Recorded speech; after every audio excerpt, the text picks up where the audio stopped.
নিপীড়ন ও বিদেশি আধিপত্যকে বৈধতা দিয়েছে। স্বাধীন বাংলাদেশের চেতনা ও সার্বভৌমত্ব রক্ষায় এই সংবিধান জনগণের কোনো ভরসা পেতে পারে নাই। ৭২-এর সংবিধান ছুঁড়ে ফেলে দিয়ে ভারতীয় আধিপত্যবাদ মুক্ত একটি নতুন সংবিধান প্রণয়নের দাবি জানাচ্ছি, যেখানে জুলাই সনদ সংবিধানের অবিচ্ছেদ্য অংশ হিসাবে অন্তর্ভুক্ত হবে, যাতে কোনো সরকার ভবিষ্যতে এটি বাতিল করতে না পারে। জাতীয় গণভোটের মাধ্যমে জুলাই সনদকে জনগণের রায়ের ভিত্তিতে অনুমোদন দিয়ে সংবিধানের অন্তর্ভুক্ত করার দাবি জানাচ্ছি। নতুন সংবিধান হবে প্রকৃত অর্থে সার্বভৌম, জনগণ কেন্দ্রিক। ভারতীয় আধিপত্যবাদের কবর রচনা হবে সেই জুলাই কেন্দ্রিক সংবিধানের মাধ্যমে। স্বাধীন বিচার ব্যবস্থা, নির্বাহী ও আইনসভার ভারসাম্য থাকবে। অবাধ নির্বাচন, মৌলিক অধিকার নতুন সংবিধানে ইনসাফের ভিত্তিতে অন্তর্ভুক্ত হবে। আমরা প্রত্যক্ষ করছি ভারতীয় মদত পৃষ্ঠতায় পাহাড়ে যেই ধরনের সন্ত্রাসী আক্রমণ হচ্ছে, পাহাড়ে আমার সেনাবাহিনীর উপর যে ধরনের আক্রমণ হচ্ছে, ভারত সেখানে সরাসরি মদত পুষ্ট করেছে। ভারতের ইন্ধনে পাহাড়ে ইউপিডিএফ এর মতো যে সকল সংঘাতী সংগঠন এখানে দেশের স্বাধীনতা সার্বভৌমত্বকে প্রশ্নবিদ্ধ করছে, হুঁশিয়ারি করে বলে দিচ্ছি, এক ফুটে রক্তবিন্দু থাকতে বাংলাদেশের ১ ইঞ্চি মাটি আমরা ছাড়ব না।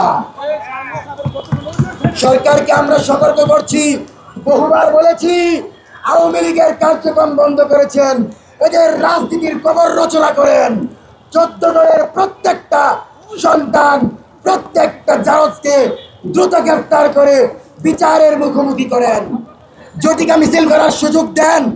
আগে তো বিএনপি জামাত দেখলে দইরা গ্রেফতার করতেন, এখন কেন করতে পারেন না? দ্রুত আওয়ামী লীগ এবং ১৪ দলকে বিচারের সম্মুখীন করেন। সাকিব আল হাসানের মতো কুলাঙ্গারেরা আজকে ফ্যাসিবাদী ডাইনির জন্মদিন উদ্বোধন করে জন্মদিন বইরা দিব, বাংলাদেশ টিমে তোর খেলার জায়গা হবে না। এই বাংলাদেশে শাওনার সাকিব আল হাসান স্বাভাবিক রাষ্ট্রকে হাসিনার পক্ষে গিয়া ক্ষতিগ্রস্ত করেছে। এদের সম্পত্তি বাজেয়াপ্ত করে এদেরকে দ্রুত সময়ের ভিতরে বিচারের মুখোমুখি করেন। বিবি হারুন ছাড়া পাওয়া যায়, আর ওদিকে আমাদের দেশপ্রেমিক সেনারা জঙ্গি ট্যাগ খায়। সাবধান হয়ে যান, হুঁশিয়ারি করে বলে দিচ্ছি, এই মাটিতে আবু সাঈদ জীবন দিয়েছে।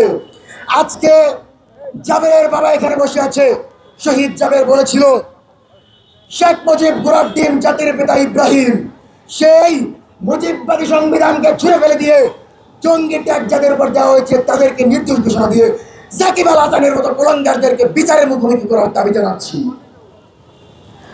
আমরা সরকারকে বলছি, ক্রমাগত যেই ধরনের আওয়ামী কার্যক্রম হচ্ছে, ১০০০-এর অধিক নেতাকর্মীকে ছেড়ে দিয়েছেন, আপনারা ৫০০ জনকে ধরলে ৩০০ জনকে ছেড়ে দেন। এই ধরনের ফাইজলামি বন্ধ করতে হবে। আবু সাঈদের বিচার করেন, আবু সাঈদের হত্যাকারীদের বিচার করেন। আজকে জুলাইয়ের মাটিতে আমরা আওয়ামী লীগ এবং ১৪ দলকে দেখতে চাই না। আমরা দেশপ্রেমিক সেনাদেরকে জঙ্গি হিসাবে দেখতে চাই না। আমরা এদেশে কোন ফ্যাসিস্ট কাঠামো তৈরির প্রক্রিয়া দেখতে চাই না। আমাদের দাবি, জুলাইয়ের পূর্ণাঙ্গ স্পিরিট ধারণ করে জুলাই সনদ দিতে হবে, যেখানে ৪৭, ৭১, ৭৫ এমনকি ২৪কে স্ব জায়গায় রেখে সংবিধান প্রণয়ন করতে হবে। সংবিধান প্রণয়নের জন্য ৩ মাস ৪ মাস বুঝি না, আমাদেরকে সময় দেন, আমরা ৭ দিনের ভিতরে সংবিধান প্রণয়নের মতো বাংলাদেশের দেখাই দেবো ইনশাল্লাহ। জুলাই সনদকে অবশ্যই গণভোটের মাধ্যমে পাশ করতে হবে। কোন সরকার এসে যেন সেটাকে পরিবর্তন না করতে পারে।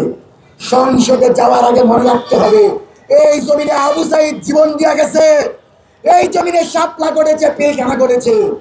বিচার করতে হবে। সংসদ ঘেরাও করতে ১ মিনিট চিন্তা করবো না যে জুলাই সনদের ভেতরে কিছু হয়। চতুর্থ প্রতিফলন ঘটবে, লীগ পুনর্বাসনের